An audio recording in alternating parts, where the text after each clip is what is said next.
Улсын их хурлын даргын дэвшүүлсэн парламентын 3 төгөлдршил за бидний хамтдаа баталсан улсын их хурлын стратеги төлөвлөгөөний дагуу хууль тогтоомжийн тухай хуулийн нэмэлт энэ өөрчлөлт хуулийг хууль зүйн байнгын хорооны дарга Цогтбаатар улсын их хурлын даргын хуулийн зөвлөх отгон чимэг нарын хүмүүс оруулж ирж байгаа зарчмын хувьд бол дэмжиж байгаа. Гэхдээ надад нэг санаа тавих нэг 4 асуудал байгаад байна.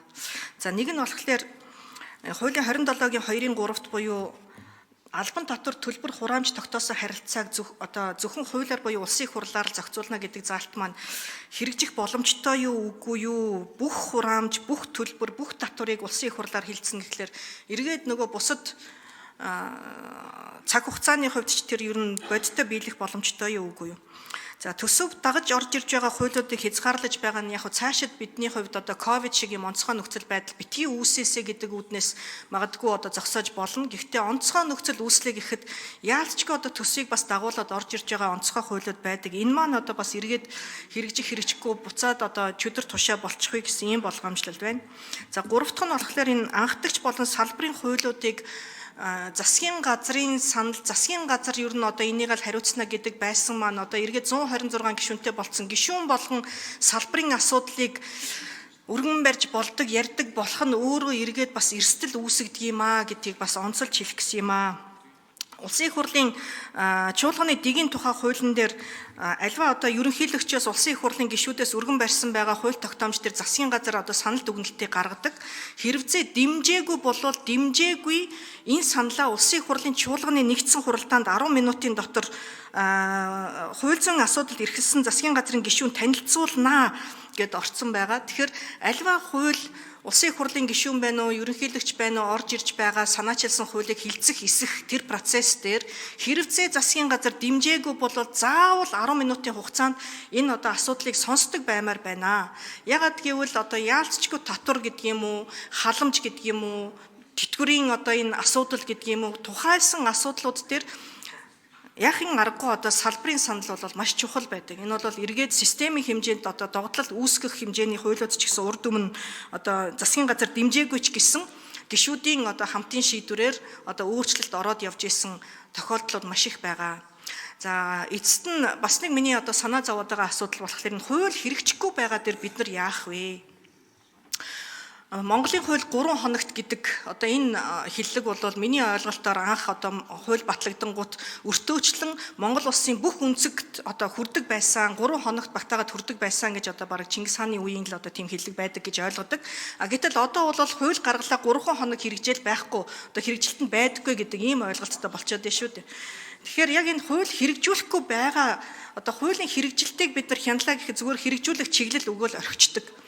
Гэтэл тэр хууль яагаад хэрэгжихгүй байна вэ? Заалт нь угаасаа буруу байна уу? Эсвэл хэн нэгэн шийдвэр гаргаж байгаа тэр субъект нь өөрөө хүсэхгүй байгаад мэдсээр байж хуулийг хэрэгжүүлэхгүй байна уу гэдэг нь өөр асуудал болчихж байгаа юм байна. За хамгийн наад захын жишээ ойрд би яриад байгаа хөдөлмөрийн өсөлтийн доод хэмжээний тухай хууль олон жил хэрэгжиж байгаа. Тухайн хуулийн 5-ын 4 дээр 2 жилд нэг удаа тогтооно гэж байгаа. Тухайн хуулийн 7-гийн 2-т 1 сарын 1-ээс хэрэгжүүлнэ мөрднөө гэж байгаа. Энэ хууль яах вэ тэгж жагаад өөрчилж штэ энэ хөтөлбөр нийгмийн түншлэлийн 3 талд үндэсний хорооны гаргасан шийдвэрээ гээд 4 сарын 1-ээс 3 жил дараалал нь нэмж байна. Энэ зөвхөн цалин үлсний асуудал биш. Эрүүл мэндийн даатгалын шимтгэл, сайн дурын нийгмийн даатгалын шимтгэл, гадаад ажилтны төлбөр, хүчлэн бэрхшээлтэй иргэн ажилуулаагүй төлбөр ордог. Яах? За хариулт өгье Цогтбаатар гишүүн. За энэ хууль хэрэгжихгүй энэ чинь зарим юм энэ төлбөр тооцоон дээр л хүмүүс ингээд асуугаад байна л да. Энэ хууль хэрэгжилгүй яах вэ? Энэ хэрэгжих боломжтой энэ яг одоо хэрэгжиж байгаа хууль шүү дээ. Угаасаа хэрэгжиж байгаа хууль бид нар нэмээд илүү боловсронгуй болгоод оруулж ирж байгаа. Энэ дээр тэр нөгөө энэ төлбөр тооцооны тухай асуудал дээр би түрүү хариулсан. Угаасаа эрхийн хуваарлалт бол аль хэдийн хийгдсэн. Энэ хууль хийгээгүй. Энэ бол зүгээр наривчилж өгж байгаа болохоос биш. Энэ чинь засаг захиргааны нэгжийн тухай хууль, үндсэн хууль эднэрээр татварын тухай хууль эднэрээр хийгдсэн байж байгаа зүйл. Энэ дээр харин тухайн байгууллага энийг хэрэгжүүлэхдээ эрхээ нөгөө хуулиар эрхийн аль хэдийн шилжүүлээд өгсөн байхад тэрийг цаашаа журам гаргаад шилжүүлэхдээ тэр эрх нь хүрэхгүй угаасаа хуулиар заагаагүй хүнд шилжүүлж болохгүй шүү л гэдэг юм ярьж байгаа. Тэгэхээр энэ эсрэгээр харин энэ нь хэрэгжээд явах ёстой бөгөөд ингэжээж тэр хүн суртал арилгах боломж гарнаа.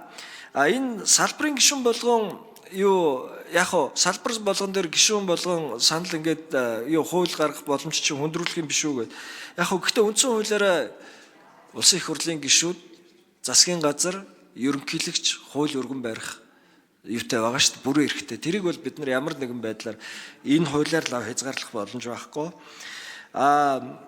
Энэ нөгөө тэр татвар биш юун дээр бол хууль хэрэгжихгүй байгаа дээр харин яг одоо жишээлбэл нэг далайлтаар бүх юмыг шийдэхгүй. Гэхдээ энэ хуулийн хэрэгжилтэнд бас айгүй нэмэр болно. Яг тэгвэл энэ хуулийг оруулж ирэхээс өмнө нөгөө ex post судалгаануудаа хийж заавал тэр бүрдүүлбэрт нь энэ орох ёстой. Тэгээ энэ хууль хэрэгжүүл ямар үр дагавар гарах вэ? Эдийн засгийн ямар үр дагаврууд гарах вэ?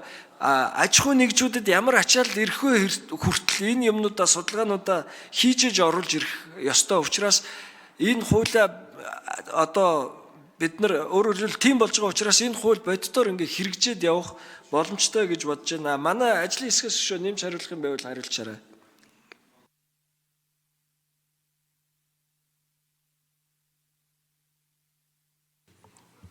Нэмж хариулах уу? За ажлын хэсгийн 10 дугаар микрофон. За хоёр зүйл тодруулж нэмээ. Нэгдүгээрт хуулийн хэрэгжилтийг хангахтай холбоотой бас хэсэг багцаалт орж байгаа. За хууль тогтоомжийн хууль дээр хуулийн хэрэгжилтийн үр дагаврын үнэлгээ хийхийг болвол эзэнгүй орхисон байж байгаа.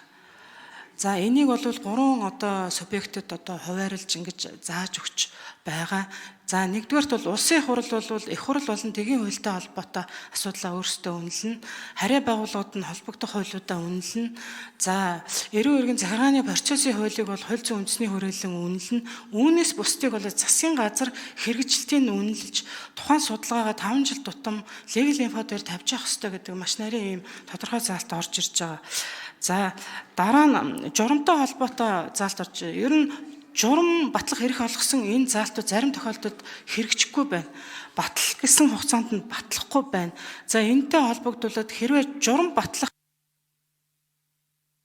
За гүйцээж хариулъя. Журам батлах буюу захиргааны хэм хэмжээний акт батлах эрх олгосон энэ заалт хуульд байгаа тохиолдолд хуулиа дагуулж тухайн заалтыг дагаж мөрдөх журмын хууль заавал оруулж ирэх ёстой. Тухайн журмыг ямар хугацаанд баталсан байх ёстой юм бэ гэдгийг нь бол зааж өгнө гэдгийг бол тусгасан байж байгаа.